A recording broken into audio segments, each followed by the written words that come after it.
السلام عليكم ورحمة الله تعالى وبركاته. أنصحكم بحاجة خفيفة ومفيدة. هي خفيفة ما تخرج منكم شيء، بس مفيدة.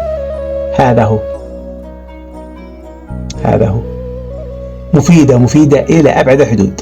إحنا بنسميها بسباس، والبعض بيسميه الفلفل. كل واحد له تسمية بلهجته. أنا قاعد أجيب لكم قصة من الواقع مش من الخيال. الوالد الله يرحمه عاش 100 سنة وأكثر. الناس اللي بيعرفوهم عارفين هذا الشيء، إنه عاش أكثر 100 سنة.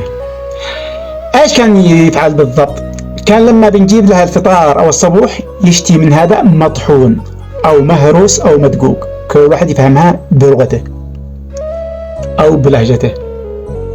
إذا جبنا له الصبوح يشتي من هذا مدقوق ولما نجي له بالغداء برضو يشتي من هذا مدقوق، وكذلك بالعشاء لما نجي له بالعشاء يشتي من هذا. كان حريص عليه إلى درجة ما توقعهاش. صبوحه أو غداه أو عشاه لا يكاد يخلو من هذا الفلفل أو البسباس.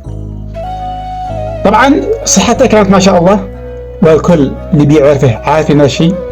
أيضا ما تعارض للسمنة ولا كان تعارض للأمراض، لأنه هذا قوي وصحي ويقتل الجراثيم والبكتيريا والأشياء الضارة. أنا أنصحكم به، جربوه وأنتم بعد تشوفوه. كل واحد يكتب لي إيش بيسمي هذا في بلده أو منطقته. تحياتي لكم، والسلام عليكم ورحمة الله تعالى وبركاته. دمتم بخير.